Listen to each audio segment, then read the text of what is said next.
Hello everyone, আজকে আমরা একটা নতুন টপিক নিয়ে আলোচনা করব। টপিকটা শুরু করার আগে আমরা কোশ্চেন সম্পর্কে জেনে নিই। কোশ্চেনটা হচ্ছে যে আমাদের ডি ব্লকে যে এলিমেন্টগুলো থাকে তাদের যে ইলেকট্রনিক কনফিগারেশন তাদের মধ্যে একটু অন্যরকম দেখতে দেখতে পাওয়া যায়। যে কোনো একটা ডি ব্লক এলিমেন্ট নিয়ে নিলাম, যেমন স্ক্যান্ডিয়াম। স্ক্যান্ডিয়ামের অ্যাটমিক নাম্বার হচ্ছে 21। এবার এর যদি ইলেকট্রনিক কনফিগারেশন আমরা দেখি তাহলে হবে 1s2 2s2 2p6 3s2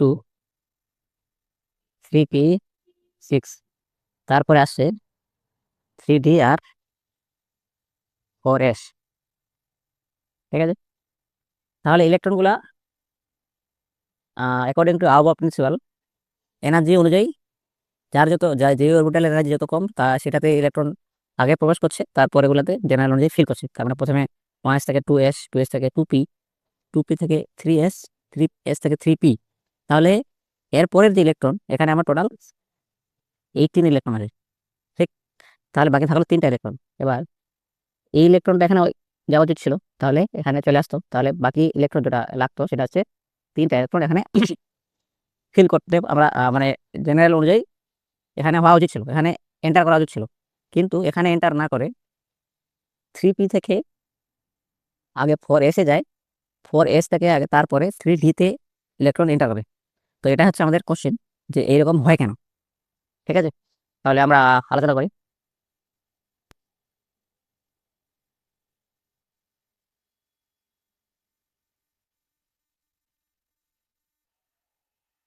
আহ এইটা আমরা আলোচনা করবো হচ্ছে n+l রুল অনুযায়ী। ঠিক আছে, আগে বলে দিই, n মানে হচ্ছে principal quantum number,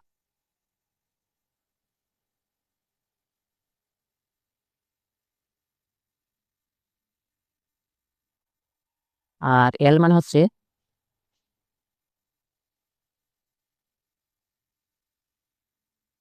এরিমসাল quantum number. ঠিক আছে, n এর ভ্যালু আমরা যে একটু আগে দেখলাম, এখানে যেমন 1s 2s 2p, তার মানে 1s এর ক্ষেত্রে যে 1টা দেখতে আছে সেটা হচ্ছে n এর ভ্যালু, n এর ভ্যালু এখানে 1। যেমন এখানে 3p এর ক্ষেত্রে n এর ভ্যালু এখানে 3। ঠিক, তাহলে n এর ভ্যালু আমরা বুঝতে পারছি যে 1 2 3 এটা হচ্ছে। এবার l এর ভ্যালু হবে কি? l এর ভ্যালু হবে 0 টু n-1। তার মানে যদি n এর ভ্যালু 3 হয় তাহলে l এর ভ্যালু হবে 0 টু n-3, মানে হবে 0 1 2। এই 3টা ভ্যালু হবে l এর। ঠিক, এবার আমাদের যেটা প্রবলেম হচ্ছিল সেটা হচ্ছে 3d আর 4s এই দুটো অরবিটাল নিয়ে। 3d আর 4s, তাহলে এর আমরা n+l, এদের উপর n+l রুল অ্যাপ্লাই করবো। এবার আরেকটা আমাদের জানতে হবে সেটা হচ্ছে sp df, এদের ক্ষেত্রে l এর ভ্যালু হবে, যদি l এর ভ্যালু 0 হয় তাহলে হবে s অরবিটাল, যদি 1 হয় p, 2 হলে d, and 3 হলে f অরবিটাল। ঠিক আছে, তাহলে আমরা সব ভ্যালু আমরা পেয়ে গেলাম। তাহলে এক এক করে আমরা ভ্যালুগুলো মানে n+1 অ্যাপ্লাই করি এর উপর। প্রথমে আমরা অ্যাপ্লাই করছি 3d-এর ক্ষেত্রে n+l রুল। 3d-এর ক্ষেত্রে n এর মান কত? 3 দেখতে পাচ্ছি, এটাই 3। আর l এর মান হচ্ছে, এখানে যদি দেখি আমরা, তাহলে l এর মান যখন 2 হবে তখন হচ্ছে d অরবিটাল হবে। তাহলে এটা হবে l এর মান 2। তাহলে আমার n এর এখানে ভ্যালুটা কত আসছে? n+l রুল অনুযায়ী 3 + 2 = 5। এবার 4s এর ক্ষেত্রে যদি দেখি, এখানে n এর মান কত আসছে? 4, আর l এর মান কত হবে? এখানে যে 0। তাহলে আসবে আমার ভ্যালু হচ্ছে 4 + 0 = 4। তার মানে 3d-এর ক্ষেত্রে আমার n+l এর ভ্যালুটা অনেক বেশি আসে 4s এর তুলনায়। ঠিক, তাহলে এটা দিয়ে আমরা কি বুঝবো? অ্যাকচুয়ালি এটা আমাদের এটা ইন্ডিকেট করে যে n+l এর ভ্যালু যার যত বেশি তার এনার্জি তত বেশি। এবার আমরা যদি এদের একটা এনার্জি ডায়াগ্রাম আঁকি।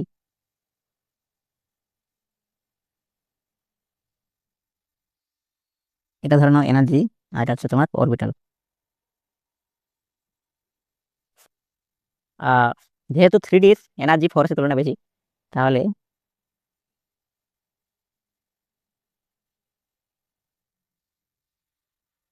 এটা যদি আমার 3Dর এনার্জি লেভেল হয়, তাহলে 4s এর এনার্জি এর থেকে কিছুটা নিচে হবে। ঠিক আছে, এবার আমরা জানি যে জেনারেল রুলস অনুযায়ী যার এনার্জি যত কম হবে সেটাতে আগে ইলেকট্রন এন্টার করবে। এই এই কারণে ইলেকট্রন প্রথমে 4s এ এন্টার করে, যেটা আমরা আহ, একটু আগে দেখলাম এই ক্ষেত্রে।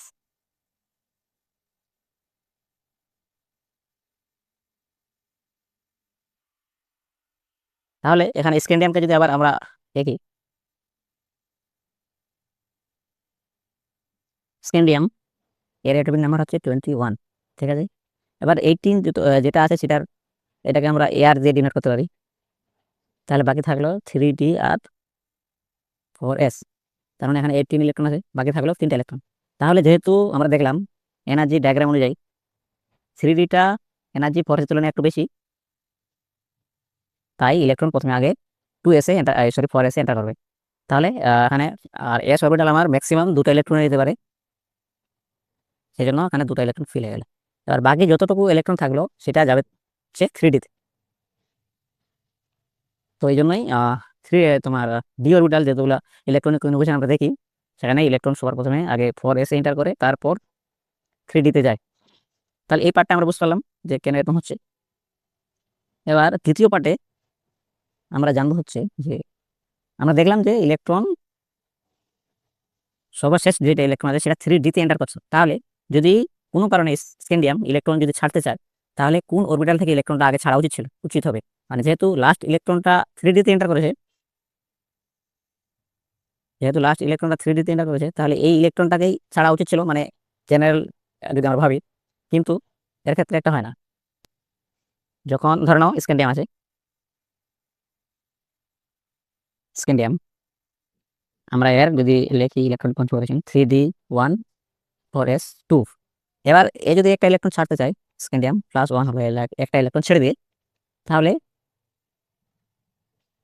কনফিগারেশন হবে 3D1 4s1। লাস্ট ইলেকট্রন কিন্তু 3D থেকে রিমুভ হচ্ছে না, রিমুভ হচ্ছে 4s থেকেই। এবার এটা হচ্ছে কেন, এটা আমরা জানবো। ঠিক আছে,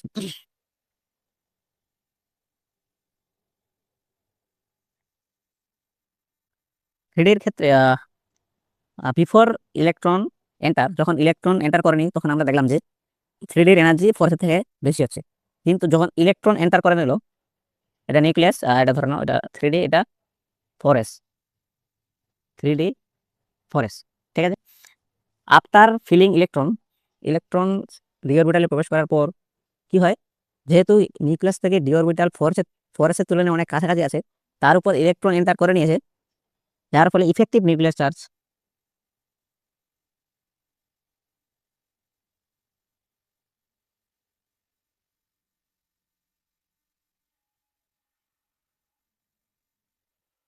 অনেকটা বেড়ে যায়। ইফেক্টিভ নিউক্লিয়ার চার্জ বাড়লে কি হবে, নিউক্লিয়াসের সঙ্গে যে নিউক্লিয়াসের সঙ্গে এই যে ডি অরবিটালের যে অ্যাট্রাকশন, এটা অনেক বেশি বেড়ে যায়। তার উপর ডি অরবিটালের যে শিল্ডিং পাওয়ার,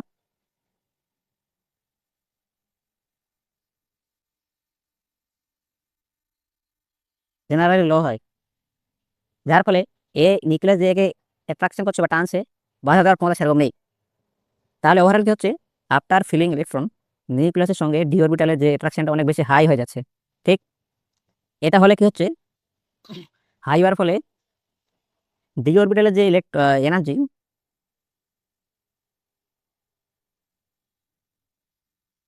অনেকটা খানি কমে যাচ্ছে। ইলেকট্রন ফিলিং হওয়ার আগে ডি অরবিটালের এনার্জি অনেক বেশি ছিল, কিন্তু electron after filling electron d অরবিটালের এনার্জি অনেকখানি কমে যাচ্ছে। কেন?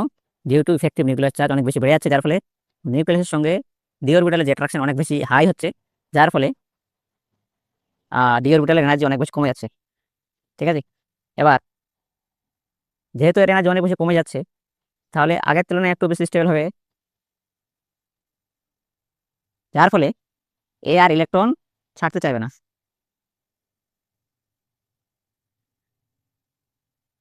এই কারণেই লাস্ট যে অরবিটাল থাকছে 4s, এইখান থেকে ইলেকট্রন রিমুভ হয়। তাহলে আশা করি পুরো বিষয়টা ক্লিয়ার হলো। Thank you so much. Hello everyone.